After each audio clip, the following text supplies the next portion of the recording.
If you do even one of these things, you are a special woman and can live up to 100 years. This is no exaggeration.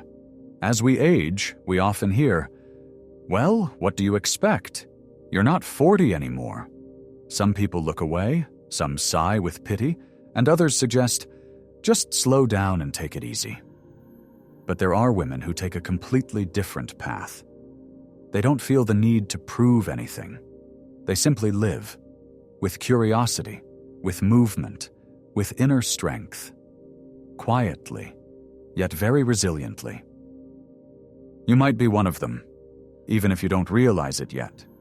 If you woke up and curiously read something new, if you watered the flowers on your balcony, danced a bit to some music, or called a friend, that's already a step towards a long, fulfilling life. Many believe longevity is just luck, genetics, or access to good doctors, but it's much simpler and deeper than that. True longevity is born within, when you choose to be alive, curious, attentive to yourself, and at the same time open to the world. When you don't give up, don't isolate yourself, and don't narrow your day down to just medications and conversations about ailments. And if you see yourself in any of this, you're already on the right path. This journey is not for the solitary, but for the chosen ones. Women who swim against the tide, yet maintain their lightness. Next, you'll hear about 6 habits that not only extend life, but make it truly yours. Listen to the end and rate from 1 to 10 how helpful you found this video. First point, you seek out something new every day. The brain isn't just an organ. It's a sensitive instrument that, as we age, demands not rest, but stimulation. Not physical, but mental, emotional, and curious engagement. Women who continue to learn, read, watch, and reflect are protecting themselves better than any pill could as they form new neural connections every day, maintain mental clarity, and, most importantly, keep their zest for life. This isn't about studying or self-improvement just for the sake of it. It's about genuine curiosity that doesn't fade with age. Rather, it becomes purer, calmer, and more authentic. When you learn a new word, watch a documentary, or explore the settings on your phone to figure things out. You're not just keeping busy. You're nourishing your brain, sending it a message. I'm alive, I'm curious, and I'm here. This is not a trivial matter. It's a form of dementia prevention. It's a way to maintain memory, focus, and mood. And it's one of the key secrets of those women who live into their 90s, preserving their clarity, strength, and inner dignity. Let every day include at least a tiny bit of something new. A short article, a page from a book, a question you asked your grandchild, or something you typed into a search engine. The brain doesn't need much. It just needs to be engaged regularly, sincerely, and with genuine interest. Because interest isn't just about knowledge, it's about life. It's about being an active participant rather than a mere observer. And this is one of the key conditions for a long, vibrant, and meaningful old age. This is perhaps one of the most important indicators of longevity. Being active after 65 isn't just about hitting a step count or going to the gym. It's about feeling movement as a natural part of life, not as a challenge or an obligation. Women who live long lives rarely say, "I have to force myself," because they engage in activities not for the sake of metrics, but because it has become a habit, one that is enjoyable, warm, and alive. It could be a leisurely walk in the park, allowing yourself to pause, breathe, and take in your surroundings. It might be a simple morning stretch as you reach toward the sun, or a few bends in the kitchen while your porridge is cooking. It could be gardening, dancing to your favorite music, or even jumping for joy when you stumble upon an old photograph and burst into laughter. And that's movement too, because it's from the heart.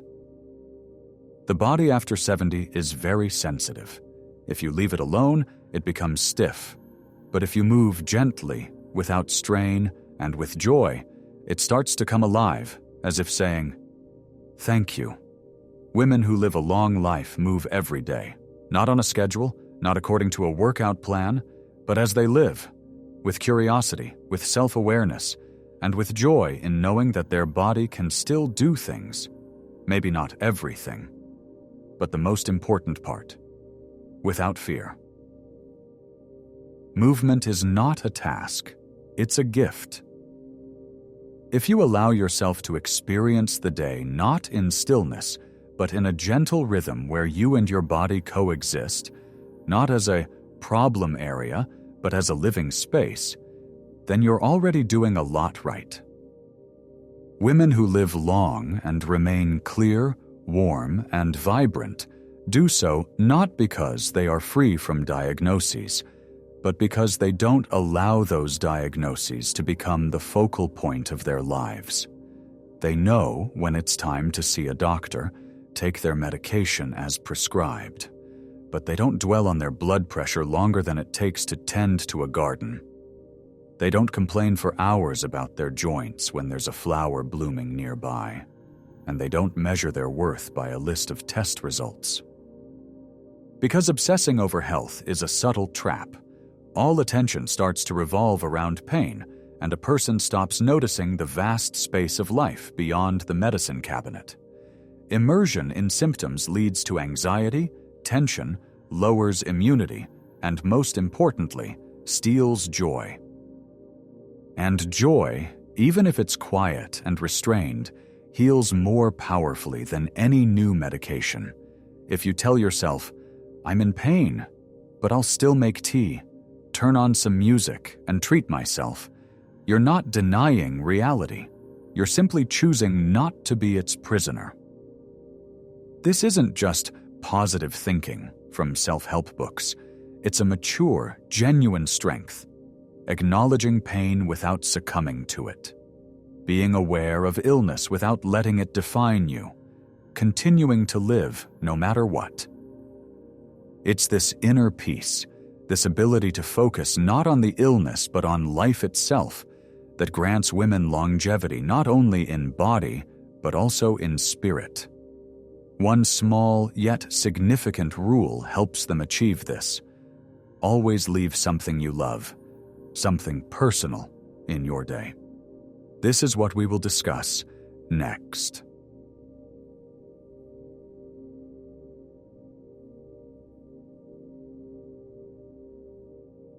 There's a quiet secret to a long, fulfilling life. It's waking up in the morning not out of obligation, but because you have a reason to. Not for a grand goal, not for someone else, but simply to do something that brings you joy. To open a book, water a plant, finish a pattern, or jot down a thought in your notebook. It doesn't have to be a life's work, but rather a simple, warm activity where you're not obligated or in need, but just being yourself.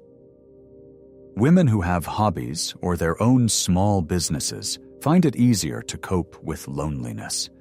They experience less anxiety and are more resilient when facing the changes that come with aging and emotional ups and downs. This is because they always have a place to return to, a quiet, cozy space within themselves where no one criticizes, demands, or judges. It can be anything, from simply tending to houseplants to embroidery, reading, journaling, or listening to favorite melodies. The key is that it's something personal, something that makes you feel, "I'm not disappearing, I'm continuing, in this activity, in these hands, in these movements." And let no one else notice this. Let no one praise or ask. If it fills you up inside, then it's more important than it seems. It's these quiet joys that become anchors, keeping the soul warm even when there's a storm outside. But a person is not just an inner world. They need something else, without which no stability can hold. There are things that cannot be replaced by books, television, or even a favorite hobby. This is genuine connection. A simple, human hello, a look that recognizes you, a brief conversation that leaves you feeling warmer. Women who maintain even one or two sincere connections with a friend, a neighbor, a loved one, tend to live longer and cope with difficulties more easily. Loneliness doesn't always come from being physically alone. It can also arise when there's no one with whom you can truly be yourself. When you hear a lot of, "How are you?" but not a single, "How are you really?" When you can speak, yet feel hesitant to do so because there's no one to share with, or the wrong audience. That's why genuine connections are so important, even if they're few. One friend to laugh with, one neighbor to exchange a few words, one person with whom you can talk, or simply share silence and know it's a moment of connection, not just quiet. It's not about quantity, it's about quality. Sometimes one meaningful conversation a week can provide more strength than 10 obligatory meetups. A message from a grandchild, a short letter, a postcard, or just a warm voice on the phone can become a lifeline. A woman who has even a little bit of authentic communication remains engaged in life. Because the words that are spoken and heard are like air for the soul. And the more you allow yourself to be part of that flow, the stronger you feel. You are a part of it all. You matter, and you are connected to this world. And the last point, which is a sign of longevity. Every woman goes through periods in life when everything feels overwhelming, when the pain outweighs the strength, and understanding is less than desired. Yet there are extraordinary women who, despite these challenges, never lose one essential ability: to smile, even through tears. They laugh not because life is easy, but because it's their way of staying alive, warm, and human. Humor is not superficial lightness or a way to not feel. It is a mature inner wisdom, the ability to avoid unnecessary dramatization, to let go of grievances, and to embrace aging with dignity, sprinkled with a touch of self-irony. A woman who can look in the mirror and say, "Well, there are a few cracks, but you still shine," is not only capable of living a long life, but can also impart a sense of vitality to others that cannot be bought or faked. Such lightness is not naivety, but an internal choice. A smile in difficult times is not a weakness, but a strength. And the ability to laugh at our own grandma stories is not a rejection of seriousness, but a freedom to be ourselves without the burden. Laughter extends life, not just because it reduces stress and improves our hormonal balance, but because it brings us back to our true selves, not perfect, not young, but alive, warm, and soulful. And it is these women, those who, despite everything, have kept the spark, that live longer, shine brighter, and leave behind not a trace of fatigue, but a memory of lightness and inner radiance. If you've recognized yourself in even one of these signs, you are already different. You are not just an ordinary, unnoticed, just an older woman. You are someone who has chosen to live fully, despite age, pain, or loneliness. Someone who takes small steps every day toward self-discovery, with curiosity, movement, warmth, attention, and dignity. Longevity isn't about luck or just numbers. It's about making a choice. To smile when times are tough. To ask, why not? When you want to try something new. To call a friend, or get up from your chair when everything tells you, don't bother. If you're reading this text, you're already on this journey. It might not be perfect, It might not happen all at once, and it may not apply to every point. But you are alive, you feel, you seek, and you strive. That means you are heading towards a place where life continues, not fades away. Let someone chase after youth while you walk with your inner light. Let someone be 30, but you have experience, depth, and strength that cannot be taken away by time or wrinkles. And let the road be long. But the most important thing is that you remain on it. Alive, authentic. The one who has already proven it's possible to live for a long time. But to live with yourself, that's priceless.